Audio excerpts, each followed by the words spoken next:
Hello my dear students, I am Dr. Poonam Gupta, Biology faculty at Competition. So NTSE Stage 2 2020 and 21 यानी इस साल का आपका NTSE का एग्ज़ाम की Stage 2 24 ऑफ अक्टूबर संडे को हो चुकी है। आप सभी बच्चों ने अच्छे से अपना क्वेश्चन पेपर अटेम्प्ट किया होगा और आपकी प्रिपरेशंस के अकॉर्डिंग आप लोगों का पेपर हुआ भी होगा। जिसकी प्रिपरेशन जितनी दमदार होगी उसने उतने ही कॉन्फिडेंस से क्वेश्चंस अटेम्प्ट किए होंगे और सही भी हुए होंगे, है ना। डिजिटलाइज दुनिया है तो बट ऑब्वियस आंसर की तो अब तक आप लोगों को मिल ही चुकी होगी, बट किस क्वेश्चन में क्या कॉन्सेप्ट अप्लाई हो रहा है, क्यों, अगर आप लोगों ने अपनी आंसर जो भी आंसर कीज इस टाइम पर अवेलेबल हैं उनसे आपने अपने आंसर्स मैच किए होंगे तो आप लोगों को कुछ क्वेश्चंस मन में हो रहे होंगे कि अच्छा इसका आंसर ये क्यों है, मैंने ये टिक करा, या इसमें ये छोटी सी मिस्टेक क्यों हो गई, कहाँ पर सिली मिस्टेक्स हुई, है ना। इस तरह के बहुत सारे क्वेश्चंस प्रोबेबली आप लोगों के मन में होंगे। जिनका बहुत अच्छा हुआ है उनकी तो खैर बहुत अच्छी बात है, that is very good, excellent. But obvious आप लोग स्टेज 1 ऑलरेडी क्वालिफाई करके आने वाले स्टूडेंट्स हैं तो आप सेलेक्टेड स्टूडेंट्स की कैटेगरी में ही आते हैं, बट फिर भी उसमें भी अब स्टेज 2 एग्जाम का रिजल्ट डिसाइड करेगा कि who will get the scholarship, है ना। तो यहाँ पर आज हम लोग इस छोटे से वीडियो में, बहुत ज़्यादा टाइम नहीं लूँगी मैं आप लोगों का, थोड़े से टाइम में आपके जो क्वेश्चन पेपर में बायोलॉजी पार्ट जो था, है ना, सेट में जो आपके जो सेट का पार्ट है उसमें बायोलॉजी के 13 क्वेश्चंस आपसे पूछे गए, तो उन क्वेश्चंस का कॉन्सेप्चुअल डिस्कशन हम लोग करेंगे कि किस क्वेश्चन का आंसर क्या है और क्यों है। ठीक है, स्टार्ट करें। चलिए, तो सबसे पहले आते हैं फर्स्ट क्वेश्चन पे। यस, ये क्वेश्चन मुझे बहुत ही इंटरेस्टिंग, बहुत ही अच्छा सा क्वेश्चन लगा, क्योंकि इस क्वेश्चन में बच्चों सिर्फ 2 कीवर्ड्स ऐसे हैं ऑप्शंस में, अगर उन पे ध्यान दे दिया तब तो ये क्वेश्चन आपका सही हुआ होगा, और अगर बाई चांस उन पे ध्यान नहीं गया होगा तो ये क्वेश्चन गलत हुआ होगा बच्चों का। ठीक है, देखते हैं ज़रा क्या क्वेश्चन कह रहा है।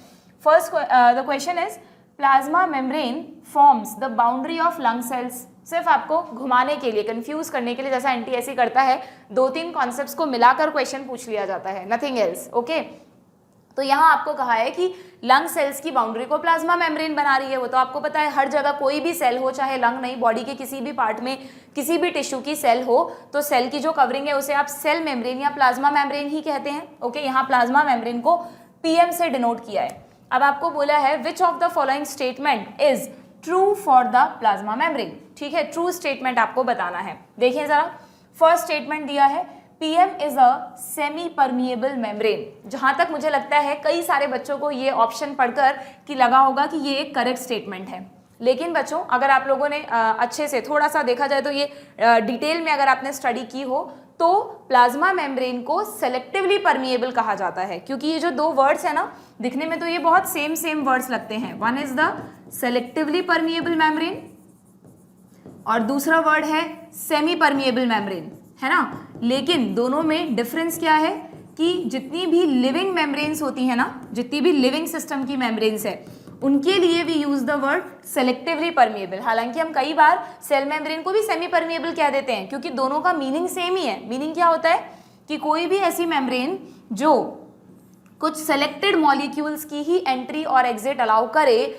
उसको आप सेलेक्टिवली या सेमी परमिएबल कहते हैं। बट अगर हम डिटेल में देखें तो selectively permeable term is used for living membranes and semi permeable term जो है बच्चों ये यूज की जाती है सिंथेटिक मेम्ब्रेन्स के लिए, है ना। कई सारी एक्सपेरिमेंट्स वगैरह करने के लिए ऐसी मेम्ब्रेन्स बनाई जाती हैं जो कि सेम सेल मेम्ब्रेन जैसा नेचर शो करे, जैसे parchment membrane is one of them. Okay, तो वहां पर semi permeable membrane word is more appropriate. Clear, तो यहाँ इस वजह से, इस छोटे से कीवर्ड की वजह से ये ऑप्शन सही की कैटेगरी में नहीं आता है, ये स्टेटमेंट हमें गलत कंसीडर करना होगा। ओके, सेकेंड स्टेटमेंट है water moves across the plasma membrane by osmosis. बिल्कुल सही है, वाटर ऑस्मोसिस आप पढ़ते ही हैं कि किसी भी सोल्यूशन में जो सॉल्वेंट होता है, वाटर तो हर जगह सॉल्वेंट ही है, तो वाटर हमेशा, जो वाटर के मॉलिक्यूल होंगे वो अपनी हाई कॉन्सेंट्रेशन से लो कॉन्सेंट्रेशन की तरफ जाएंगे, क्रॉसिंग दिस प्लाज्मा मेम्ब्रेन। इस फिनोमिनन को आप कहते हैं ऑस्मोसिस। तो yes, this is correct statement. Third statement दिया है O2 and CO2 can cross the plasma membrane by diffusion. Diffusion क्या होता है? एक्चुअली ये जो क्वेश्चन था ना बच्चों, ये जो सेल्स में मेथड्स ऑफ ट्रांसपोर्टेशन है, पैसिव ट्रांसपोर्ट, एक्टिव ट्रांसपोर्ट, उस पर बेस्ड क्वेश्चन है। शॉर्ट में अगर मैं आपको इस कॉन्सेप्ट के बारे में बताऊं तो आपने पढ़ रखा होगा कि जब भी सेल मेम्ब्रेन को कोई मॉलिक्यूल क्रॉस करता है, अगर बिना ATP खर्च किए क्रॉस कर ले, तब तो आप उसे कहते हैं पैसिव ट्रांसपोर्ट। यस और नो? इस पैसिव ट्रांसपोर्ट में आप लोगों ने बच्चों दो मेथड्स पढ़े होंगे। एक होता है सिंपल डिफ्यूजन, जिसे आप सिंपली बिना सिंपल वर्ड यूज किए डिफ्यूजन भी कह सकते हैं, और दूसरा होता है फैसिलिटेटेड डिफ्यूजन। ओके, जिसमें से अगर चैनल गेट्स की जरूरत नहीं है, अगर ट्रांसपोर्ट प्रोटीन्स इन्वॉल्व नहीं है, मॉलिक्यूल सीधा लिपिड मेम्ब्रेन से इधर उधर जा रहे हैं, तब तो वो होता है simple diffusion. But if it is facilitated by presence of channel gates, है ना, अगर कैरियर प्रोटीन्स प्रेजेंट हैं, उनके थ्रू मूवमेंट हो रहा है बिना एनर्जी खर्च किए ही, तब उसे आप कहते हैं फैसिलिटेटेड डिफ्यूजन। ठीक है, क्लियर? और थर्ड जो आप पढ़ते थे वो होता है एक्टिव ट्रांसपोर्ट, जिसमें मॉलिक्यूल अपनी लो कॉन्सेंट्रेशन से हाई की तरफ जाएगा, फ्रॉम द कैरियर प्रोटीन जाएगा, और यहाँ पे सेल को अपना एटीपी भी खर्च करना पड़ेगा। तो इस तरह का जो ट्रांसपोर्ट होता है उसके लिए टर्म यूज की जाती है एक्टिव ट्रांसपोर्ट। तो ये तीन बेसिक मेथड्स हैं। कभी भी सेल में किसी भी मॉलिक्यूल को अंदर या बाहर जाना है तो वो इसी बेसिस पर होता है। तो यहाँ आपको कहा कि O2 and CO2 can cross the plasma membrane by diffusion. Yes, diffusion के थ्रू जो गैसेज हैं वो सिंपल डिफ्यूजन के थ्रू मूव करती हैं। ये वाला स्टेटमेंट बिल्कुल सही है।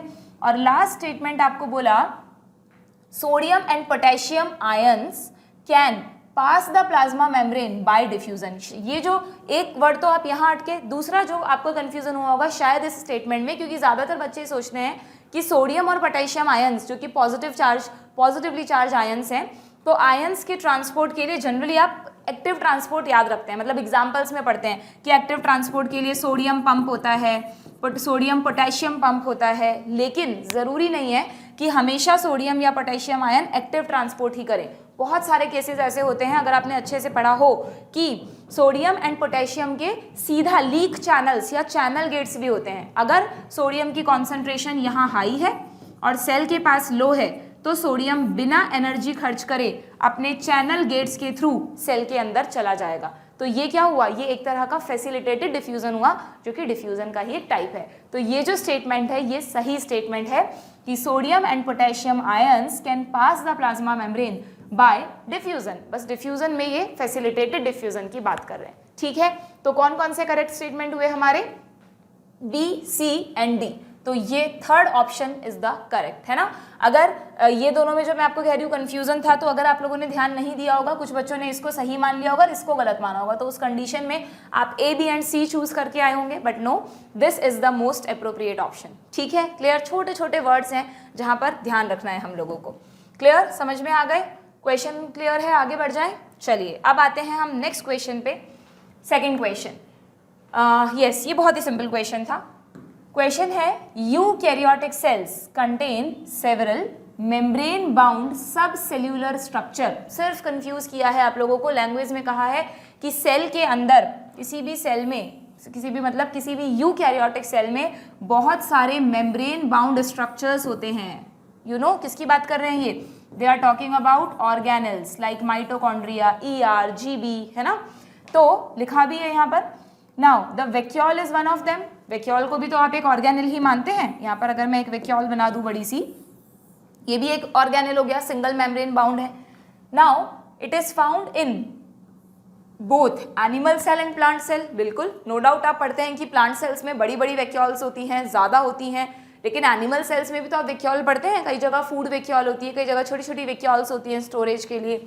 Okay, which of the following statement are true? Same first question की तरह ही यहाँ भी आपको ट्रू स्टेटमेंट बताना है, बट यहाँ पे कोई ग्रुपिंग नहीं है, सिर्फ एक ही करेक्ट स्टेटमेंट है। देखते हैं क्या है।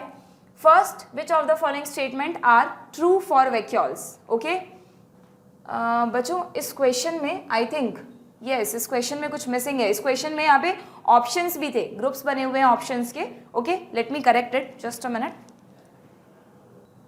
हाँ जी बच्चों, लीजिए मैंने यहाँ पर ऐड कर दिए। यहाँ पे क्वेश्चन में प्रिंटिंग मिस्टेक होगी, यहाँ पे ये ऑप्शंस गिवन थे। ठीक है, ओके, तो ये सेम फर्स्ट क्वेश्चन की थीम पर ही बेस्ड क्वेश्चन है, जिसमें आप लोगों को क्या फाइंड आउट करना है? करेक्ट स्टेटमेंट्स बताने हैं ना, ट्रू स्टेटमेंट्स। तो देखें जरा, फर्स्ट स्टेटमेंट क्या है? इट कंटेन्स सेल सेप। बिल्कुल पढ़ते हैं आप लोग, वैक्यूल के अंदर एक लिक्विड भरा रहता है जिसमें वाटर प्लस सम न्यूट्रिएंट्स स्टोर रहते हैं, जिसे आप कहते हैं सेल सेप। तो ये बिल्कुल करेक्ट स्टेटमेंट है। B, it provide turgidity to the plant cell. जब आप लोग प्लांट्स का पार्ट पढ़ते हैं तो उसमें पढ़ते हैं कि प्लांट्स को जिंदा रहने के लिए पानी बहुत ज़रूरी है। जब भी प्लांट वाटर एब्जॉर्ब करता है तो वाटर का जो मेन स्टोरेज है सेल में वो कहाँ होता है? वैक्यूल में। वैक्यूल जितनी बड़ी होगी प्लांट सेल उतनी ही टर्जिड होगी, ठीक है। अगर वैक्यूल से पानी लॉस हो जाता है तो प्लांट सेल्स फ्लैसिड हो जाती हैं। क्लियर? तो यहाँ पर ये स्टेटमेंट भी सही है, they provide turgidity to the plant cells. Third, plant cell vacuoles are smaller than animal cell vacuole. सही है क्या ये बात? प्लांट सेल्स में छोटी वैक्यूल्स होती हैं और एनिमल सेल में बड़ी? नहीं। अब बहुत very very simple question it was. इसमें सिंपली आपको जब आप लोग प्लांट सेल और एनिमल सेल में डिफरेंस पढ़ते हैं, एनसीईआरटी में भी गिवन है कि प्लांट सेल में लार्ज वैक्यूल होता है और जबकि एनिमल सेल में स्मॉल वैक्यूल्स होती हैं। तो ये ऑप्शन हमें गलत लग रहा है। फोर्थ ऑप्शन, वैक्यूल स्टोर हो सकता है यहाँ आप अटके हों amino acids, sugar, acids and contain proteins. आपको पता होना चाहिए कि वैक्यूल में जो सेल सैप है उसमें जितने भी वाटर सोल्यूबल कंपाउंड्स हैं ना बच्चों, वो सभी आराम से स्टोर कर सकता है वैक्यूल, है ना। जितने भी वाटर सोल्यूबल कंपाउंड्स हैं, no doubt fat soluble compounds यहाँ पे स्टोर नहीं हो पाते। देखो इसीलिए ऑप्शन में कहीं भी फैट्स का नाम नहीं है, उसके लिए प्लांट्स के पास अलग स्टोरेज ऑर्गेनेल्स होते हैं। तो इसलिए अमीनो एसिड जो कि प्रोटीन का ही एक पार्ट है, शुगर्स, दूसरे ऑर्गेनिक एसिड्स, ये सभी वाटर सोल्यूबल कंपाउंड्स हैं। तो yes, vacuole can store all of them. तो ये स्टेटमेंट भी सही है। तो हमें कौन कौन से स्टेटमेंट्स हमारे सही हैं? A, B and D. So the correct answer is the third one, है ना, A, B and D. Clear? समझ में आ गया? आगे बढ़े। चलिए अब आते हैं नेक्स्ट क्वेश्चन पे। थर्ड क्वेश्चन, सिंपल क्वेश्चन था ये भी। What is the reason for cardiac muscles not getting fatigue? Fatigue word का मतलब तो आप सभी समझते हैं, थकान होना। थकान होने का मतलब सेल्स में मसल सेल्स जब हमारी कंटिन्यूसली काम करती हैं तो मसल सेल्स में कॉन्ट्रैक्शन रिलैक्सेशन एक एक्टिव प्रोसेस है, एनर्जी खर्च होती है और जैसे जैसे एटीपी बनना कम होता जाता है तो सेल या जो मसल है it will enter into a stage of fatigue. Okay, but आप सभी को पता है कार्डियक मसल्स यानी हमारे जो हार्ट की मसल सेल्स हैं वो कभी नहीं थकती। अगर हार्ट की मसल सेल थक गई और हार्ट ने आराम किया तो आपका परमानेंट लाइफ ही खत्म हो जाएगी, है ना। हार्ट को हर वक्त हर सेकेंड जो भी रेट है उसके बीट करने की वो उस अकॉर्डिंग बीट करता है, कभी भी नहीं रुकती हैं कार्डियक मसल्स। तो what is the reason behind that? First option, presence of single nucleus in cells of cardiac muscle. अगर सिंगल न्यूक्लियस से ऐसा होता तो फिर हमारे बॉडी की सभी सेल्स में ये फिनोमेना होना चाहिए था, बट नहीं, क्योंकि सिंगल सेल तो सभी के पास होती है ना। तो सीधा सीधा ये ऑप्शन गलत है। सिलेंड्रिकल सेल्स, सिलेंड्रिकल शेप होती है कार्डियक मसल्स की, आपको पता है। स्केलेटल मसल्स भी तो सिलेंड्रिकल होती हैं और जो आपकी स्मूथ मसल्स हैं वो स्पिंडल शेप होती है, ठीक है। और जो कार्डियक मसल्स हैं उनकी दो खासियत है कि कार्डियक मसल्स एक तो ब्रांच्ड होती हैं, ओके, और ब्रांच होने के अलावा कार्डियक मसल्स सिलेंड्रिकल भी होती हैं, ठीक है। इनमें बीच बीच में इस तरह की कनेक्टिंग यूनिट्स भी होती हैं, आप लोगों ने पढ़ा होगा, जिन्हें जेड डिस्क कहा जाता है। तो इन्हीं सब चीज़ों पर ये क्वेश्चन बेस्ड है। देखें सेकेंड ऑप्शन कह रहा है cylindrical cells protect the cardiac muscles from wear and tear, but यहाँ पर इस चीज़ का फटीग से कोई रिलेशन नहीं है, ठीक है, क्योंकि अगर होता तो फिर तो हमारी स्केलेटल मसल्स में भी कभी फटीग नहीं होना चाहिए था। तो ये ऑप्शन भी यहाँ नहीं बैठ रहा है सही। Because of branching in the cells, yes यहाँ पे ब्रांचिंग होती है कार्डियक मसल्स में, बट अगेन ब्रांचिंग का भी फटीग से कोई रिलेशन नहीं है। अगर आपने पढ़ा हो तो ब्रांचिंग क्या करती है बच्चों, ब्रांचिंग की वजह से सभी मसल्स जो कार्डियक मसल्स हैं वो आपस में कनेक्टेड रहते हैं and they can act as a unit. किसी एक में सिग्नल आया तो बहुत जल्दी वो सभी मसल सेल्स में स्प्रेड हो जाएगा और वो सभी साथ में एक फोर्सफुल कॉन्ट्रैक्शन प्रोड्यूस कर पाएंगी। तो ये जो ब्रांचिंग है this is not related to fatigue, तो ये ऑप्शन भी यहाँ नहीं बैठ रहा है। And last option very simple, presence of large number of mitochondria. आप पढ़ते हैं कि माइटोकॉन्ड्रिया किसी भी सेल का पावर हाउस है, जहां भी ज्यादा एनर्जी रिक्वायर्ड है वहां पे माइटोकॉन्ड्रिया का नंबर बढ़ा दो तो सेल में एनर्जी बनती रहेगी। तो ये हमारा करेक्ट स्टेटमेंट हुआ, यानी this is the correct option, fourth one, ठीक है। सिंपल क्वेश्चन, आगे बढ़े। चलिए नेक्स्ट क्वेश्चन पे आते हैं, grafting. This question is related to grafting. Grafting क्या होता है बच्चों, जब हम कोई दो डिफरेंट प्लांट्स को एक दूसरे के ऊपर ग्राफ्ट करते हैं, है ना, दैट इज ग्राफ्टिंग ना। कि अगर मान लो किसी एक प्लांट का तो हमने ले लिया रूट सिस्टम और किसी दूसरे प्लांट का आपने ले लिया शूट सिस्टम, ओके, और दोनों को एक दूसरे पर ग्राफ्ट करके उसको कुछ समय के लिए बाहर से मतलब एक्सटर्नल मीन से उनको जोड़ दिया। थोड़े टाइम बाद क्या ऑब्जर्व किया जाता है कि इनके बीच में अंदर जो वैस्कुलर सिलेंडर्स हैं वो आपस में एक दूसरे के साथ कनेक्शंस बना लेते हैं and it will act as a single plant, okay. तो ये जो ग्राफ्टिंग है इस पे बेस्ड क्वेश्चन था। It is possible among dicot plants जो अगर आपने ग्राफ्टिंग क्या है, उसके एग्जाम्पल्स वगैरह तो सब बच्चे पढ़ते ही हैं, बट ये भी एक बहुत इंपॉर्टेंट कॉन्सेप्ट है ग्राफ्टिंग के लिए कि ग्राफ्टिंग मोनोकॉट्स में पॉसिबल नहीं है। जैसे कि आप वीट और कोई भी जो सीरियल्स है ना, राइस और मेज या वीट के कोई 2 प्लांट में ग्राफ्टिंग नहीं कर सकते, लेकिन डाइकॉट्स में ग्राफ्टिंग इजीली की जा सकती है। तो आपसे पूछा है कि this is due to presence of one of the following condition, तो वो कौन सा फीचर है डाइकॉट प्लांट का जिसकी वजह से ग्राफ्टिंग पॉसिबल है। ठीक है, देखो एक चीज समझना है यहाँ पर, आप सभी ने पढ़ा होगा कि अगर हम डाइकॉट स्टेम का सेक्शन देखें तो डाइकॉट स्टेम में बच्चों जो वैस्कुलर बंडल्स हैं, वैस्कुलर बंडल यू नो ना, जाइलम एंड फ्लोएम, तो जाइलम और फ्लोएम की अगर हम बात करें तो जाइलम और phloem, sorry just a minute, xylem और फ्लोएम एक साथ होते हैं, कॉन्जॉइंट होते हैं, मतलब ये रहा जाइलम और बाहर वाला जो पाइप है वो फ्लोएम। आप इमेजिन कर रहे हो ना, मैं सेक्शन बना रही हूँ, ऐसे स्टेम को यूं इमेजिन करो, तो एक पाइप है, उसका इंटरनल पार्ट जाइलम का बना हुआ है, एक्सटर्नल पार्ट फ्लोएम का बना हुआ है। ठीक है, तो इस तरह जो वैस्कुलर बंडल्स होते हैं डाइकॉट स्टेम में, they are arranged in a ring, ये एक रिंग के पैटर्न में अरेंज होते हैं। जबकि if we talk about monocot stem, तो मोनोकॉट स्टेम में बच्चों these vascular bundles have no such specific arrangement, they are scattered, वो बहुत ही स्कैटर्ड वे में है ना, इस तरह से बाहर की तरफ फिर अंदर की तरफ कहीं भी इरेगुलरली फैले रहते हैं। जाइलम फ्लोएम कॉन्जॉइंट है, जाइलम भी है फ्लोएम भी है, लेकिन दे आर स्कैटर्ड। तो मुझे बताओ क्या इस कंडीशन में अगर आप 2 मोनोकॉट्स के पार्ट को ग्राफ्ट करना चाहोगे तो वैस्कुलर टिश्यू कनेक्ट कर पाएंगे? नहीं, क्योंकि इरेगुलरली फॉर्म्ड है। और जबकि डाइकॉट में क्योंकि ये रिंग की शेप में है तो इजीली एक दूसरे से कनेक्शंस बना लेंगे। ठीक है, तो यहाँ पर देख लीजिए ऑप्शंस क्या क्या है। First, presence of open vascular bundle, यहाँ थोड़ा सा आपको कंफ्यूज करने के लिए एक टर्म और ऐड कर दी, ओपन। ओपन का मतलब सिंपली क्या होता है, आपने ऐसा भी पढ़ रखा है ना कि डाइकॉट्स जो है वो सेकेंडरी ग्रोथ कर सकते हैं बाद में। जो आप देखते हैं कई सारे ट्रीज में जो स्टेम है, ट्रंक, वो मोटा हो जाता है, वुडी ग्रोथ कर लेता है, जबकि मोनोकॉट्स आप देखो सीरियल्स वगैरह, उनमें कभी भी कितनी सारी क्रॉप्स हैं, हमारी ज़्यादातर एनुअल क्रॉप्स हैं या बाइनियल क्रॉप्स हैं, तो उनमें स्टेम जितना पतला है उतना ही रहता है, सेकेंडरी ग्रोथ नहीं करता। तो मोनोकॉट्स कभी भी सेकेंडरी ग्रोथ नहीं करते, उसका रीजन क्या है, they have close vascular bundle. Close का मतलब इनमें कैम्बियम नहीं होता, ठीक है, मेरिस्टमैटिक टिश्यू नहीं होता, सेकेंडरी मेरिस्टम। ओके, जबकि यहाँ पर ये जो मैंने एक लाइन बनाई है ना, ये लाइन किसको इंडिकेट कर रही है, इट इंडिकेट्स कैम्बियम। कैम्बियम एक तरह का मेरिस्टेमेटिक टिश्यू है, सेकेंडरी मेरिस्टम है, अगर ये प्रेजेंट है तब ये प्लांट सेकेंडरी ग्रोथ करेगा, नहीं है तो नहीं करेगा। तो इस टाइप के वैस्कुलर बंडल्स को जो आगे फर्दर ग्रोथ करेंगे we called open type of vascular bundle. Okay, तो यहाँ पे सिर्फ और सिर्फ आपको कंफ्यूज करने के लिए टर्म ऐड किया है। हालांकि इस ओपन टाइप, ये जो ओपन वैस्कुलर और क्लोज है, इसका मेन कॉन्सेप्ट सेकेंडरी ग्रोथ से रिलेटेड है। ओके, तो ग्राफ्टिंग में open vascular bundles, sorry dicot stem में ओपन वैस्कुलर बंडल्स होते हैं and they are arranged in a ring. बिल्कुल सही ऑप्शन है। ठीक है, second, presence of collenchyma tissue. ठीक है, डाइकॉट स्टेम में कॉलन कायमा यानी इलास्टिक टिश्यू होता है, but it is not have any role in, does not have any role in, किसमें रोल नहीं है इसका, ये जो हम पढ़ रहे हैं ग्राफ्टिंग, इससे कोई रिलेशन नहीं है। ठीक है, presence of inter calorie meristem, presence of inter calorie meristem, पता है ना इंटर कैलरी मेरिस्टम का मतलब, किसी भी प्लांट में एपेक्स पर जो मेरिस्टम होता है वो तो अपाइकल होता है, और यहाँ बीच में जो नोड्स होती हैं इन पर जो मेरिस्टम होता है बच्चों, this is called inter calorie.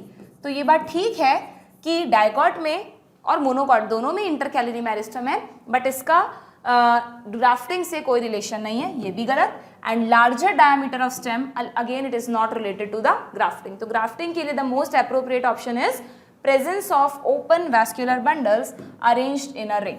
ठीक है, सिंपल सा। ये तो मैं आपको एग्जाम में कभी भी इतने सारे चीजें सोचने की जरूरत नहीं होती है। अगर आपको सही कॉन्सेप्ट पता है, आप सीधा अपना ऑप्शन देखो, टिक करो, दैट्स इट। हाँ, ऑप्शन पढ़ने जरूर चाहिए, बट यहाँ हम थोड़ा सा डिटेल्ड एनालिसिस कर रहे हैं हर क्वेश्चन का, दैट्स वाई। ठीक है, देन नेक्स्ट क्वेश्चन पे आते हैं, फिफ्थ क्वेश्चन। पेरेन्काइमा, कॉलेनकाइमा, ये प्लांट टिश्यू से क्वेश्चन पूछा गया है। Parenchyma, collenchyma and sclerenchyma are simple permanent tissue, yes you all no.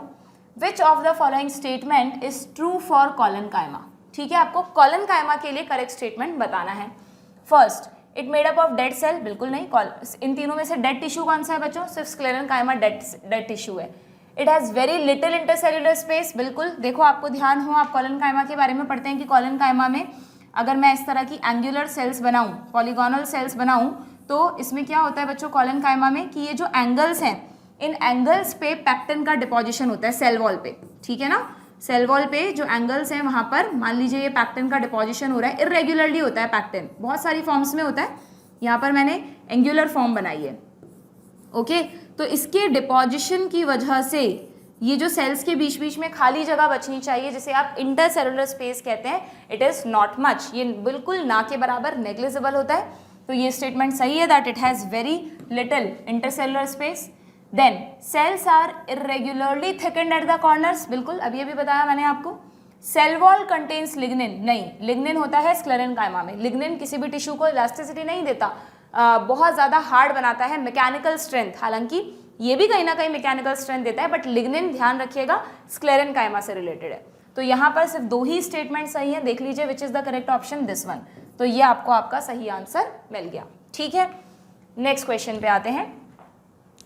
Trees of the genus Pinus, ये प्लांट किंगडम से रिलेटेड क्वेश्चन है बच्चों। 2 प्लांट्स के नाम दिए हैं, पाइनस और दूसरा प्लांट आपको दिया है मार्सिलिया, ठीक है। तो question is trees of the genus Pinus are placed in higher group compare to those of Marsilea. पहले तो मुझे बताओ कि पाइनस किससे बिलोंग करता है। पाइनस आता है जिम्नोस्पर्म में, आप सभी ने पढ़ रखा है, इसमें एग्जाम्पल पता होना चाहिए, तभी आप ये क्वेश्चन कर पाएंगे, मतलब इसका जो प्लांट डिवीजन है। और Marsilea is a pteridophyte, Marsilea आप टेरिडोफाइट्स के एग्जाम्पल में पढ़ते हैं, ठीक है। अब आपको बताना ये है, प्लांट किंगडम में आप सभी को पता है सीक्वेंस क्या है डिविजन्स की, algae, then Bryophyta, then Pteridophyta, gymnosperm और एंजियोस्पर्म। तो बट ऑब्वियस टेरिडोफाइटा कम डेवलप है, जिम्नोस्पर्म हायर ग्रुप है, ओके। तो यहाँ आपसे पूछा है बच्चों, because of the presence of which of the feature, gymnosperm का वो कौन सा फीचर है जो इसे हायर ग्रुप में रखता है, ठीक है। देखें, फर्स्ट डिफरेंशिएटेड प्लांट बॉडी। अच्छा, ये क्वेश्चन आपको तब समझ में आएगा, छोटा सा एक बार आपको प्लांट डिवीजन, आप प्लांट किंगडम का जब क्लासिफिकेशन करते हैं तो ज़रा मुझे बताइए आप कैसे क्लासीफाई करते हैं प्लांट किंगडम को। जो अनडिफरेंशिएटेड बॉडी है, जिसमें आप डिफरेंशिएट ही नहीं कर सकते, उनको तो आप कहते हैं एल्गी, और जितने भी डिफरेंशिएटेड प्लांट बॉडीज हैं उनको आपने फिर से क्लासीफाई किया होगा based on the vascular tissue. If vascular tissue absent तो वो होते हैं ब्रायोफाइट्स, और अगर वैस्कुलर टिश्यू प्रेजेंट है तो फिर से इस ग्रुप को क्लासीफाई किया हुआ है प्रेजेंस ऑफ सीड्स, है ना। अगर सीड्स नहीं बनाते अभी भी, ये तो बनाएंगे ही नहीं, बट ऑब्वियस अगर अब भी सीड्स नहीं बन रहे हैं तब तो आप उसे कहेंगे टेरिडोफाइट। और अगर सीड्स बन रहे हैं तो बताइए, अगर सीड्स बन रहे हैं तो फिर हम देखते हैं कि सीड नेकेड है या कवर्ड है ना। अगर नेकेड सीड्स हैं तब आप उन्हें क्या कहते हैं बच्चों, gymnosperm, that plant division is gymnosperm. And if seeds are covered तो उसका नाम है angiosperm, that plant division is angiosperm. आप बता दीजिए इसमें से क्या करेक्ट ऑप्शन है। अगर ये किसी को याद है एकदम अच्छे से तो ये क्वेश्चन बिल्कुल सही हुआ होगा, कहीं कोई कंफ्यूजन नहीं है। आपसे इन दोनों में डिफरेंस पूछा है, फर्स्ट डिफरेंशिएटेड प्लांट बॉडी, ये तो दोनों की है ना। आपको किसको कंपेयर करना है, टेरिडोफाइटा और जिम्नोस्पर्म को कंपेयर करना है, तो ये तो दोनों में है, ये नहीं होगा ऑप्शन। प्रेजेंस ऑफ सीड देखना जरा, यहाँ थे क्या सीड्स, नहीं, यहाँ पर थे, ये हो सकता है। Presence of conducting tissue vascular tissue दोनों में है, ये भी, ये वाला, इस बेसिस पर आप डिवीजन नहीं कर सकते।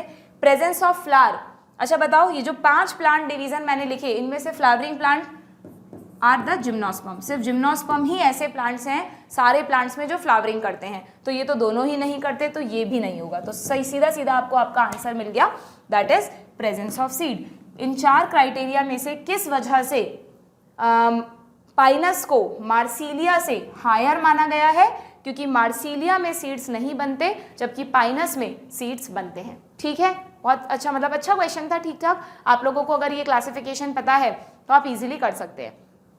आगे बढ़े, चलो नेक्स्ट क्वेश्चन। अच्छा, प्लांट से रिलेटेड बहुत सारी बातें हो गई, अब आ जाते हैं एनिमल पार्ट पे, है ना। डाइवर्सिटी में से अच्छे क्वेश्चंस आते हैं एनटीएससी में। प्लांट एनिमल किंगडम से क्या क्वेश्चन आया, देखें। Earth has vast diversity of animals, each animal is unique in itself and possess certain distinguishing features. Okay, आपको सिंपली क्या करना है, कॉलम ए में कुछ एनिमल्स के साइंटिफिक नेम दिए हैं, कॉलम बी में क्या दिए हैं, दे आर सम ऑर्गन्स, किसी में कोई एक्सक्रीटरी ग्लैंड है, रेस्पिरेटरी ऑर्गन है, ठीक है। यहाँ पर कुछ ऑर्गन्स दिए हैं आपको बच्चों, और यहाँ पर आपको ये सभी एक्चुअली में एक्सक्रीटरी ग्लैंड्स के नाम है। ओके, तो आपको मैच करना है कि सही ऑप्शन क्या है। अब यहाँ इस क्वेश्चन में क्या हुआ बच्चों, हो सकता है आप लोगों का इस क्वेश्चन की वजह से थोड़ा टाइम भी वेस्ट हो गया हो। इसमें आप लोगों को एनटीएससी डिसाइड करेगा, वैसे बोनस ही मिलेगा कि जो भी ऑप्शन सेट हुए थे ना उसमें कोई भी करेक्ट मैच नहीं था। ठीक है, एक तो वैसे ही इतना ट्रिकी क्वेश्चन था। ट्रिकी मतलब आपको याद करना पड़ता है चीज़ों को कि कौन किससे मैच कर रहा है, और फिर आप जब आपने अपना एक मैच बनाया होगा तो आपको सही ऑप्शन नहीं मिला होगा। सॉरी फॉर दैट, बट क्या कर सकते हैं, कभी कभी इस तरह की मिस्टेक हो जाती हैं। तो हम इन ऑप्शंस को नहीं देख रहे हैं, मैं आपको सिर्फ करेक्ट ऑप्शन बता रही हूँ। हमें क्या करना है, ए, बी, सी और डी के लिए इन दोनों में से कॉलम बी में से देखना है कौन सा सही है और कॉलम सी में से देखना है। ये कॉलम ए हो गया आपका। ठीक है, तो देखो पहले तो मुझे साइंटिफिक नेम बताओ, मतलब कॉमन नेम बताओ। फेरेटिमा कौन है, अर्थवॉर्म। कॉमन नेम से याद करा करो चीजें, ठीक है, और साइंटिफिक नेम तो याद होना ही चाहिए बट ऑब्वियस। पैलिमोन बच्चों एक श्रिम्प है जो कि क्रस्टेशियंस में आते हैं। आर्थ्रोपोडा में पढ़ते हैं ना आप क्रस्टेशियंस, जिसमें आपका वो आता है प्रॉन, फेवरेट फूड होता है कई सारे लोगों का, जहाँ सी फूड खाया जाता है, बिल्कुल वहीं आता है, पानी में रहने वाला ऑर्गेनिज्म है। Palamnaeus is the name of scorpion, बिच्छू, स्पाइडर्स एंड स्कॉर्पियंस है ना, एरेक्निडा। और पेरीप्लेनेटा आपके घर में रहने वाला कॉकरोच। ठीक है, ओके, तो अब आपको मैच करना है। देखो सबसे पहले अर्थवॉर्म के लिए मुझे बताओ, अर्थवॉर्म में इनमें से आपने क्या पढ़ रखा है? कैल्सीफेरस ग्लैंड पढ़ा है क्या बच्चों अर्थवॉर्म में? अर्थवॉर्म में ध्यान रखिएगा, कैल्सीफेरस ग्लैंड, अर्थवॉर्म मिट्टी खाता है, आपको पता है ना, तो अर्थवॉर्म में कैल्सीफेरस ग्लैंड होती हैं। जब वो मिट्टी खाता है तो मिट्टी में ह्यूमिक एसिड होता है ना, तो वो जब उसके जीआईटी में एंटर करेगा तो उसे न्यूट्रलाइज करने के लिए कैल्सीफेरस ग्लैंड्स एल्कलाइन सिक्रीशंस करती है। ये भी इसका एक फंक्शन है, और प्लस एक्सक्रीशन में भी इसका कहीं ना कहीं रोल है। आपको वैसे फंक्शन में ज़्यादा डिटेल में नहीं जाना, बट आपको यस पता होना चाहिए कि अर्थवॉर्म में ग्लैंड है। और फंक्शन पढ़ना इसलिए ज़रूरी है क्योंकि फंक्शन पढ़ लेते हैं तो याद रहता है कि वो किस में होगी। ठीक है, वरना तो फिर रटना पड़ेगा आपको सिंपली। तो यहाँ पर डी आ गया। देन इसमें से बताओ अर्थवॉर्म के लिए क्या सही मैच कर रहा है। यहाँ पर बच्चों एक सेल का नाम दिया है क्लोरागोगन सेल्स। ये एक येलो कलर की सेल्स होती हैं जो कि अर्थवॉर्म में, जो अर्थवॉर्म किस में आता है, एनेलिडा में। एनेलिडा में ना हमारी तरह क्लोज सर्कुलेटरी सिस्टम होता है, ये तो आपको पता ही है। और उसके अलावा जो बॉडी में खाली स्पेस है उसमें एक फ्लूइड भरा रहता है, सीलोमिक फ्लूइड। तो सीलोमिक फ्लूइड में छोटी छोटी येलो कलर की सेल्स होती हैं, क्लोरागोगन सेल्स। ठीक है, इनका नाम इसीलिए है क्लोरागोगन क्योंकि ये येलो कलर्ड होती हैं। ठीक है, और ये भी एक तरह से यूँ समझ लीजिए एक्सक्रीशन से रिलेटेड है थोड़ा बहुत। ये जो ब्लड में, मतलब जो सीलोम में अमीनो एसिड्स वगैरह है ना, उनको डीएमिनेट करती है। ठीक है, आपके लिए थोड़ा सा बहुत ज़्यादा डिटेल हो जाएगा, आप इतना याद कर लो कि ये एक्सक्रीशन से रिलेटेड ग्लैंड्स हैं जो कि कहाँ, सेल्स हैं छोटी छोटी, जो कहाँ प्रेजेंट है, अर्थवॉर्म के सीलोमिक फ्लूइड में।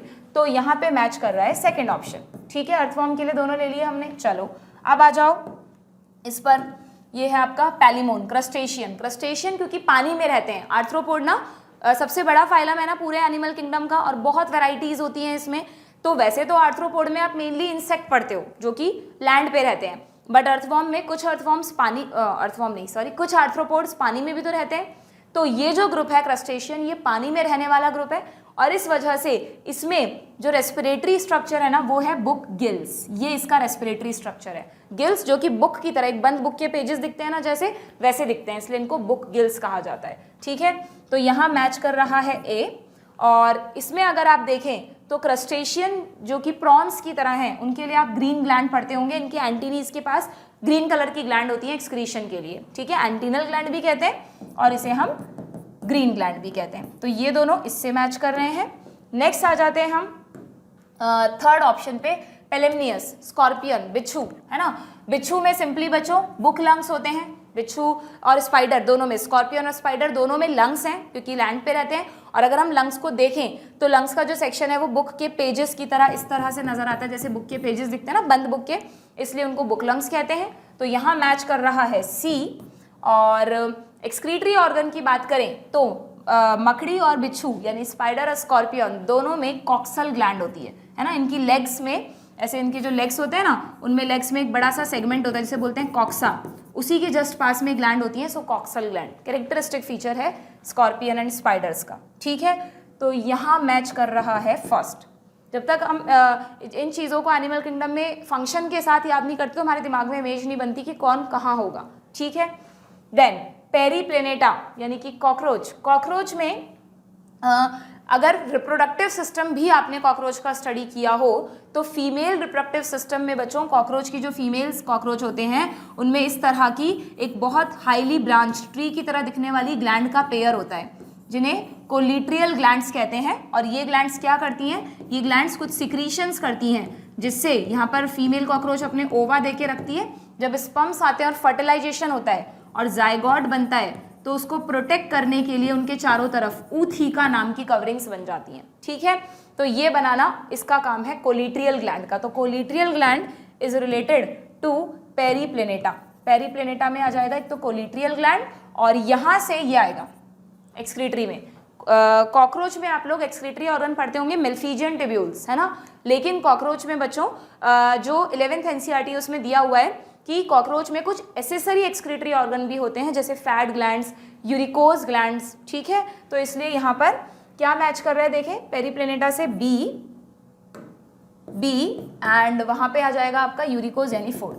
ठीक है, तो ये जो करेक्ट मैचेस हैं इनमें कोई भी एकदम करेक्ट मैच एक सिंगल ऑप्शन में नहीं था, इसलिए यहाँ पे इस क्वेश्चन में you will get bonus marks. ठीक है, यहाँ पे कोई भी क्वेश्चन ऑप्शन सही नहीं है अनफॉर्चुनेटली। ठीक है, इतनी मेहनत करके आपने शायद ये ऑप्शन मैच किए होंगे बट आपको सही ऑप्शन नहीं मिला होगा, खुद पे ही डाउट हुआ होगा एक्चुअली एग्जाम में कि हम कुछ गलत तो नहीं कर रहे, बट ठीक है कोई बात नहीं, हो जाता है ऐसा भी कभी कभी। ठीक है, चलिए नेक्स्ट क्वेश्चन पे आए। बहुत सिंपल क्वेश्चन, उस क्वेश्चन के बाद थोड़ा दिमाग खराब हुआ होगा, इसने बहुत अच्छा कर दिया होगा आपका मूड। देखें, What will happen to cells of cyanobacteria? Cyanobacteria bacteria हैं जिन्हें पहले BGA भी कहा जाता था और आपको पता है BGA में सेल वॉल होती है। ठीक है, तो if they are placed in pure water, आपने पढ़ा होगा ऑस्मोसिस में अगर किसी सेल को प्योर वाटर में रखें तो पानी अंदर जाएगा यानी इट विल शो एंडोस्मोसिस, है ना, और धीरे धीरे सेल फूलेगी, स्वेल होगी, और अगर सेल वॉल नहीं है तो इट विल बस्ट, लेकिन अगर सेल वॉल है तो बस्टिंग नहीं होगी। तो देख लो आपका ऑप्शन, क्योंकि साइनोबैक्टीरिया भी पता होना चाहिए आपको कि भाई साइनोबैक्टीरिया बैक्टीरिया में आते हैं और उनके पास सेल वॉल होती है। दो कॉन्सेप्ट्स को मिक्स करके क्वेश्चन पूछा है। दे विल स्वेल एंड बस्ट, नहीं भाई बर्स्टिंग नहीं होगी। दे विल श्रिंक, श्रिंक तो बिल्कुल भी नहीं होगा। दे will swell but will not burst, yes थोड़ा थोड़ा स्वेलिंग होगी बट सिर्फ इतनी ही होगी कि सेल वॉल तक वो पहुंच जाए, बर्स्टिंग नहीं होगी। They will not show any change, no. तो करेक्ट ऑप्शन, इसमें मैंने गलत का निशान लगा दिया, they will swell but will not burst, तो ये आपका सही ऑप्शन है। ठीक है, सेल में स्वेलिंग होगी लेकिन बर्स्टिंग नहीं होगी because of the rigid nature of cell wall. ये क्वेश्चन प्लांट सेल के लिए भी पूछा जा सकता है आपसे, फंगल सेल के लिए भी पूछा जा सकता है। जहां भी सेल वॉल है सब जगह ये कॉन्सेप्ट अप्लाई होता है, ना तो बर्स्टिंग होती है और ना ही ऐसी सेल्स में श्रिंक होता है। अंदर का साइटोप्लाज्म तो श्रिंक हो जाएगा सेल मेम्ब्रेन के साथ, बट सेल वॉल श्रिंक नहीं होती। ठीक है, चलो अब आ जाते हैं जेनेटिक्स पर। डाइवर्सिटी हो गई, ठीक है, और भी सेल से रिलेटेड भी कई सारे क्वेश्चंस हो गए। डाइवर्सिटी जेनेटिक्स, ठीक है, जो कि बच्चों को बड़ा डराता है, लेकिन अगर कॉन्सेप्चुअली पढ़ा जाए तो it is the most interesting part of biology. देखें जरा क्या क्वेश्चन आपसे पूछा गया। एक डिजीज पूछी गई, हंटिंगटन डिजीज, हो सकता है आपको नहीं भी पता हो, पर इन्होंने खुद ही बता दिया कि ये एक ऑटोजोमल डिजीज है। इस तरह के क्वेश्चंस में जहाँ पे आपको पेडिग्री एनालिसिस करना होता है वहाँ ये जानना बहुत ज़रूरी है कि ये डिजीज ऑटोजोमल है या सेक्स लिंक्ड है। तो ऑटोजोमल यानी इसका जो जीन है, एलील है, वो किसी ना किसी ऑटोजोम पर है। ये इन्होंने नहीं बताया कि ये डोमिनेंट है या रेसेसिव, देखो वो हम निकाल लेंगे अभी। इस डिजीज़ के सिम्टम दे दिए कि भाई इसमें पर्सन सही से मूव नहीं कर पाता, कॉग्निटिव डेवलपमेंट नहीं हो पाता, उसका साइकियाट्रिक प्रॉब्लम्स रहती हैं, ठीक है, नर्वस सिस्टम से रिलेटेड प्रॉब्लम है। सो आपको क्या बताना है बच्चों, you have to find out genotype of second 3, एक तो इसका जीनोटाइप आपको फाइंड आउट करना है और सेकेंड 4 इसका, इन दोनों का जीनोटाइप बताना है आपको। ठीक है, और नोट दिया है, ये तो वैसे भी पेडिग्री के स्टैंडर्ड्स हैं कि जो भी डार्क कलर्ड होते हैं सिंबल्स वो अफेक्टेड इंडिविजुअल्स हैं यानी उनमें डिजीज है, और जो एम्प्टी हैं उनमें डिजीज नहीं है। एंड यू नो कि जो राउंड है ये फीमेल के लिए होता है और बॉक्स मेल के लिए होता है, स्क्वायर, ठीक है। लेकिन क्योंकि ये ऑटोजोमल डिसऑर्डर है तो मेल है या फीमेल वो हमें देखने की नीड नहीं है, वो सेक्स लिंक्ड में देखना होता है। ठीक है, तो देखो अब ऑटोजोमल में पहले आप पेरेंट्स को देख लो और पता लगाओ कि ये डोमिनेंट डिजीज है या रेसेसिव। देखना जरा, इस केस में डिजीज नहीं है, स्मॉल एच में, तो अगर ये एक ऑटोजोमल रेसेसिव डिसऑर्डर होता तो इसको डिजीज होनी चाहिए थी ना, बट इसको नहीं है। और यहाँ पर एक सिंगल एलील प्रेजेंट है, कैपिटल एच स्मॉल एच में डिजीज हो रही है, मतलब ये कैसी डिजीज है, ये एक ऑटोजोमल डोमिनेंट डिसऑर्डर है। ठीक है, अब आपको बहुत सिंपल हो जाएगा ये क्वेश्चन। अब आपको बाकी सब नहीं देखना, सीधा अपने मेन पार्ट पे आ जाओ कि यहाँ पर दो जीनोटाइप आपको पता लगाने हैं ना। ये जो है ये अफेक्टेड इंडिविजुअल है, तो बताओ मुझे, अगर मैं आपको कह रही हूँ, चलो यहाँ देखो कि ऑटोजोमल डोमिनेंट डिजीज है, तो ऑटोजोमल डोमिनेंट डिजीज में जो अफेक्टेड पर्सन होगा उसका जीनोटाइप क्या होगा बताओ। डोमिनेंट एलील की वजह से डिजीज होती है, इस केस में भी डिजीज होगी बट ऑब्वियस, और क्योंकि डोमिनेंट है तो हेटेरोजाइगस कंडीशन में भी डिजीज करेगा। ठीक है, लेकिन जो नॉन अफेक्टेड पर्सन है किसको ये डिजीज नहीं होगी, जब इसका एक भी डोमिनेंट एलील ना हो, यानी इस वाले जीनोटाइप में डिजीज नहीं होगी। ठीक है, अब देखो आप, अब आपको 3 और 4 में कंपेयर करना है ना, कर लो। जो 3 है वो एक अफेक्टेड इंडिविजुअल है, तो जो अफेक्टेड है उसका जीनोटाइप इन दोनों में से कुछ भी हो सकता है। ओके, 4 जो है वो नॉन अफेक्टेड है, तो नॉन अफेक्टेड का तो कंफर्म हो गया आपको कि जीनोटाइप क्या है, स्मॉल एच, ये तो हमें कंफर्म है। इन दोनों में से कंफर्म करना है ना, एक ही होगा जीनोटाइप तो एक पर्सन का। देखो बहुत इजी है, पहले मान लो, अगर मान लो ये होता जीनोटाइप, तो इन दोनों का जब क्रॉस होता एच का इससे, तो जितने भी प्रोजेनी होते सबका जीनोटाइप यही होता ना, एक कैपिटल एच आता, एक स्मॉल एच आता, और सारे के सारों में डिजीज होती, सब अफेक्टेड होते। यस और नो? तो क्या इनके सारे प्रोजेनी अफेक्टेड हैं? नहीं, तो इसका मतलब ये जीनोटाइप नहीं हो सकता। अगर ये जीनोटाइप होता, इसकी भी पॉसिबिलिटीज देख लो, अगर ये जीनोटाइप होता तो इसका जब इसके साथ क्रॉस होता तो बच्चों यहाँ पर 2 तरह के गैमीट बनते, यहाँ एक ही तरह का, तो 2 कॉम्बिनेशंस होते, या तो कैपिटल एच या स्मॉल एच, है ना। तो डिजीज हो भी सकती और नहीं भी, अफेक्टेड इंडिविजुअल भी होंगे प्रोजेनी में और नॉन अफेक्टेड भी, वही आपको दिखाया है। तो इसका मतलब ये इसका करेक्ट जीनोटाइप है। तो थर्ड का जीनोटाइप हो गया कैपिटल एच, यहाँ पर दिया है, यहाँ भी दिया है, और सेकंड वाले का हो गया स्मॉल एच, सिर्फ यहाँ दिया है। तो ये आपका करेक्ट आंसर है। ठीक है, क्लियर? नॉलेज बेस्ड क्वेश्चन है, आपको इस तरह से क्वेश्चंस पेडिग्री अगर आपने सीखे हैं तो कहीं भी इसमें कोई कंफ्यूजन नहीं था। ठीक है, बढ़ लें आगे, चलिए। When a tall plant, again genetics में से क्वेश्चन है, व्हेन अ टॉल प्लांट, ये भी बच्चों इसमें सीधा सीधा पढ़ते पढ़ते क्रॉस बनाते जाओ।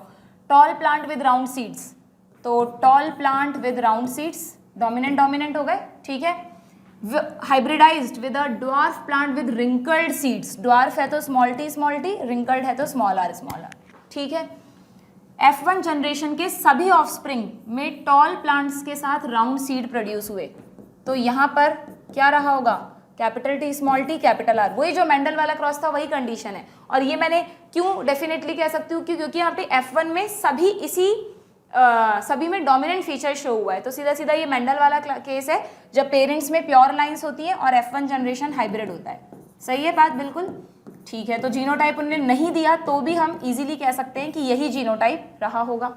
चलिए आगे बढ़ते हैं। As per Mendel's law of independent assortment, what percent of offsprings will produce wrinkled seeds if F1 is crossed with tall plant and wrinkled seeds. क्या मतलब है, क्वेश्चन में क्या पूछा गया है कि अगर इस F1 का क्रॉस हम किसके साथ करवाएं, एक ऐसे प्लांट के साथ जो टॉल है और रिंकल्ड सीड्स रखता है, तो अगर टॉल है तो कैपिटल टी और रिंकल्ड सीड्स है तो स्मॉल आर, है ना। ध्यान देना पड़ेगा इस चीज पे आपको। अब इन्होंने यहाँ से मेंडल वाला नहीं लिया, मेंडल ने तो इसमें सेल्फिंग कराई थी, यहाँ इन्होंने एक नए पेरेंट के साथ इसका क्रॉस कराया है, तो आपको रिजल्ट बताना है कि जो रिजल्टेंट ऑफस्प्रिंग होंगे उनमें कितने परसेंट में रिंकल्ड सीड्स होगा। सिर्फ इसी वाले पर पूछा गया है क्वेश्चन। देखो भाई, इसके गैमीट बना लो फटाफट से। इसके कौन कौन से गैमीट बनेंगे बताओ मुझे।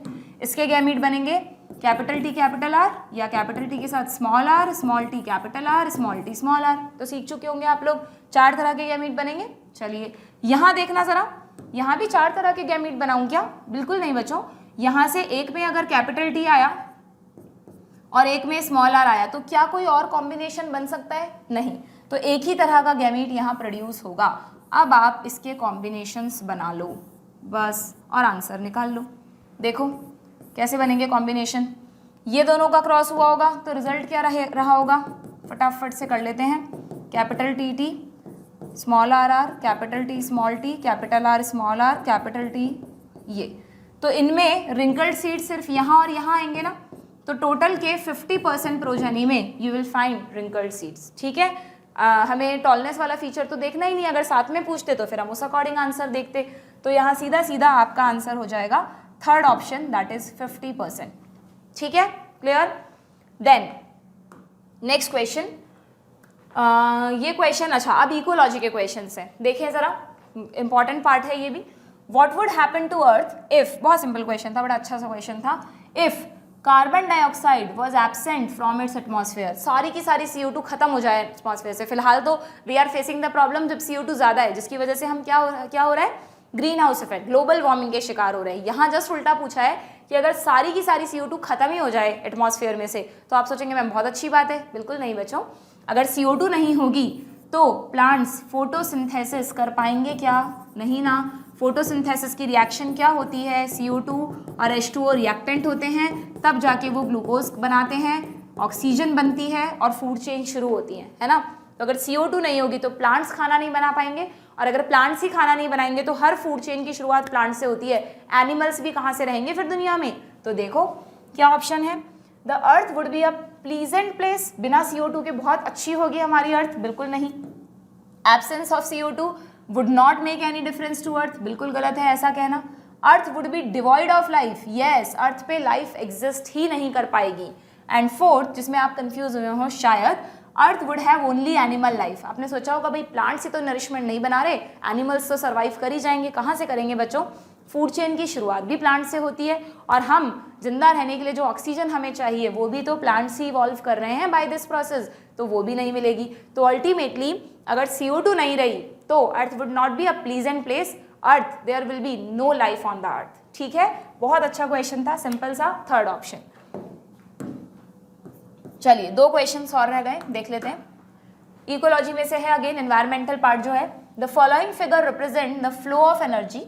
यहाँ पे आपको फ्लो ऑफ एनर्जी दिखाया है, ठीक है, इन अ पिरामिड ऑफ फूड, ठीक है, फूड का पिरामिड है। If this ecosystem receive 1 lakh kilo calorie of sunlight energy, sunlight से, जो सनलाइट है ना उससे इन्होंने कहा है कितना, 10⁵ लिख दूं मैं इसको 1 लाख की जगह, 10⁵ किलो कैलोरी एनर्जी सनलाइट से प्लांट रिसीव कर रहे हैं। तो the energy finally available to tertiary consumer. अब यहाँ पर आई थिंक ज़्यादातर बच्चों ने सीधा 10% लॉ अप्लाई कर दिया होगा। 10% लॉ है ना कि एक लेवल से जब दूसरे लेवल पर एनर्जी जाती है तो 10% ही ट्रांसफर होती है। बट आपने अगर एक चीज़ देखी हो, यहाँ पे आपको सनलाइट एनर्जी का लेवल पूछा है, तो पहले प्रोड्यूसर्स के पास तो बताओ मुझे कितनी पहुंचेगी। प्रोड्यूसर्स, सनलाइट से जो प्रोड्यूसर को एनर्जी मिलती है ना, वो 10% लॉ नहीं फॉलो करती। हमेशा ध्यान रखना, सनलाइट से सिर्फ 1% एनर्जी ही प्लांट्स तक पहुंचती है, ना कि 10%। टोटल जितनी भी सनलाइट अवेलेबल है उसको जब प्लांट्स फोटोसिंथेसाइज करते हैं उसके थ्रू, तो 1% एनर्जी ही बना पाते हैं, ना कि 10%। ठीक है, तो बताओ यहाँ पे कितना होगा, 10⁵ का 1% कितना हो गया, ये हो गया आपका 10⁻3। तो प्लांट्स को कितनी मिली एनर्जी, 10⁻3 किलो कैलोरी। अब आप 10% लॉ लगाओ, प्लांट्स के बाद किसके पास जाएगी, प्राइमरी कंज्यूमर्स। तो प्राइमरी कंज्यूमर्स को 10% मिलेगी ना, तो 10% निकाल लो बच्चों, कितना होगा फटाफट, इसका 10⁻3 का 10% निकालना है अब की बार आपको, पहले 1% निकाला था, अब सब जगह 10%। यहाँ से हर जगह 10% एनर्जी का ट्रांसफ़र करना है, ध्यान रखिएगा। लेकिन सनलाइट से जो प्रोड्यूसर्स को मिलती है वो सिर्फ 1% होती है। क्लियर? तो यहाँ पर आ जाएगा आपका आंसर, बताओ कितना, यहाँ कितनी पहुँची होगी एनर्जी, 10⁻²। ठीक है, अब फिर से 10% ले लो, किसके पास आई, सेकेंडरी कंज्यूमर्स के पास। तो सेकेंडरी, इसका ये क्या लिखा है मैंने, ये लिखा है 10%, सॉरी। ठीक है, 10⁻² का निकाल लो, कितना आ जाएगा, 10⁻² का अगर आप 10% निकालेंगे तो it will be 10 kilo calorie, yes और नो, ये कैंसिल हो गया। और लास्ट में आपको टर्शरी कंज्यूमर की फाइंड आउट करनी है, तो टर्शरी कंज्यूमर्स के पास भी 10% पहुंचती है, इसका 10% निकालो, 10 का 10% कितना हुआ, सीधा सीधा 1, ओनली 1 किलो कैलोरी एनर्जी ही टर्शरी कंज्यूमर्स तक पहुंचती है। ठीक है, यही रीज़न है कि बहुत ज़्यादा लेवल्स सेम चेन में नहीं होते, ठीक है। तो यहाँ ये आपका आंसर होगा। अगर आपने सीधा यहाँ से 10% लगाना शुरू कर दिया होगा तो आपका आंसर गलत हो गया होगा, ठीक है। एक बहुत इंपॉर्टेंट कॉन्सेप्ट है, 12th के बच्चों को भी जब हम पढ़ाते तो वहाँ पर भी 12th NCERT में क्लियरली एक डायग्राम में ये गिवन है, ठीक है। आप दे तो NTSC का एग्जाम रहे हैं बच्चों, लेकिन आपको पता होना चाहिए कि 11th 12th के जो भी आपके टॉपिक्स हैं ये, उसमें जो NCERT का पार्ट जो है ना 11th 12th का, उन चैप्टर्स का जो आपके NTSC सिलेबस में है, वो जितने भी क्वेश्चंस हम यहाँ पे सॉल्व कर रहे हैं वो कहीं ना कहीं NCERT में 11th 12th में गिवन है, ठीक है। तो एक बहुत इंपॉर्टेंट बेस बनाता है आपका। 9th 10th में तो है ही NCERT में ये टॉपिक्स, प्लस 11th 12th के भी हैं, ठीक है। अपने स्टडी करते वक्त इन चीज़ों का ध्यान रखा होगा अपनी प्रिपरेशन के वक्त। चलिए, now finally we are on the last question from biology part. ये सिंपल क्वेश्चन था, ये रिप्रोडक्शन में से क्वेश्चन पूछा गया है। Pollen grains of a fruiting plant species, ठीक है, एंजियोस्पर्म की बात कर रहे हैं, are deposited on the female flower. एक फीमेल फ्लावर पर पॉलन ग्रेन्स आ गए, किसके थ्रू आए? पॉलिनेटर के थ्रू, okay. However the female flower does not gate fertilise, but फिर भी इस फीमेल फ्लावर में अंदर ओवरी में जो ओव्यूल है, उसके अंदर जो एम्ब्रियो सैक है, उसमें जो फीमेल गैमीट बैठा है उसका फर्टिलाइजेशन नहीं हो पाया। ये पॉलन ग्रेन अपने साथ मेल गैमीट लाया होगा ना, तो आपको पता है पॉलन ग्रेन से पॉलन ट्यूब निकलती है, फिर मेल गैमीट धीरे धीरे जाकर फर्टिलाइज करते हैं, बट ये प्रोसेस नहीं हुआ यहाँ। तो अगर ये प्रोसेस नहीं हुआ तो विच ऑब्जर्वेशन इज ट्रू? आप सबको ने पढ़ रखा है क्या कि फ्लावरिंग प्लांट्स में जब भी फर्टिलाइजेशन होता है तो फर्टिलाइजेशन के बाद क्या चेंजेस होते हैं बच्चों? जो ओवरी है ये तो बदल जाती है फ्रूट में, जो ओव्यूल है ये कन्वर्ट हो जाता है सीड में, और अंदर जो फीमेल गैमीट ने मेल गैमीट से फर्टिलाइज करके जायगॉट बनाया होगा वो जायगॉट कन्वर्ट होता है एम्ब्रियो में। और ये एक दूसरे के लिए सिग्नल होते हैं। सबसे पहले एम्ब्रियो बनेगा, फिर एम्ब्रियो स्टिमुलेट करेगा ओव्यूल में चेंजेस को, सीड बनेंगे, और सीड से स्टिमुलेट होगा ओवरी चेंज यानी फ्रूट बनेगा। ये एक जनरल प्रोसेस है, ओके। तो यहाँ आपको कहा है कि ये हुआ ही नहीं, ये फर्टिलाइजेशन वाला स्टेप ही नहीं हुआ, तो फिर कहाँ से सीड और फ्रूट बनेंगे? अगर ये क्वेश्चन में पार्थेनोकार्पी वगैरह की बात की होती ना तब एक अलग बात थी, वो कुछ एक्सेप्शनल केसेस हैं जहाँ पे प्लांट बिना फर्टिलाइजेशन के फ्रूट बना सकता है ना, बट ऐसा कुछ नहीं है। इसमें सिंपल क्वेश्चन है, सिंपली आपको कहा है कि पॉलन ग्रेन गए, फर्टिलाइजेशन नहीं हो पाया, तो आपको इनमें से क्या मिलेगा? ऑप्शन दे दिए, fruit will not be form, yes कह सकते हैं हम। Only seed set will not, अगर ओनली वर्ड लगा दिया कि भाई ये कह रहा है सीड सेट नहीं बनेगा, फ्रूट तो बनेगा, पर नहीं, जब तक ये क्वेश्चन में आपको पार्थेनोकार्पी की हिंट नहीं देते, ठीक है। Third, normal fruit and seeds will be formed. Normal fruit and seeds will be form कहाँ से बनेंगे? बिल्कुल नहीं बन सकते। Only fruit wall will be formed, ये कह रहा है कि जो फ्रूट वॉल है, ओवरी है, वो तो फ्रूट बना देगी चाहे अंदर फर्टिलाइजेशन हुआ हो चाहे नहीं, बट वो भी अगेन पार्थेनोकार्पी में ही होता है, not in the normal case. तो यहाँ भी ये भी नहीं होगा। तो सिंपली इस क्वेश्चन में अगर हम नॉर्मल इवेंट्स की बात करें रिप्रोडक्शन के, अगर फर्टिलाइजेशन नहीं हुआ तो ना तो सीड बनेगा ना फ्रूट बनेगा। इन्होंने एक भी ऑप्शन ऐसा सेट नहीं किया इसमें लिखा हो neither seed nor fruit will be form, तो यही हमें मोस्ट अप्रोप्रिएट ऑप्शन मिल रहा है। So the first is the correct option, fruit will not be form, ठीक है। समझ में आ गए आपको? ये आपके सभी क्वेश्चंस कंप्लीट हुए, ठीक है। होप मैंने जो भी आपको कॉन्सेप्ट्स बताए वो सभी आपको अच्छे से समझ में आए होंगे, ठीक है। Now it's the time to waiting for result. देखते हैं कब रिजल्ट आता है, किसका क्या रहता है। मेरी तरफ से आप सभी को best of luck. Thank you.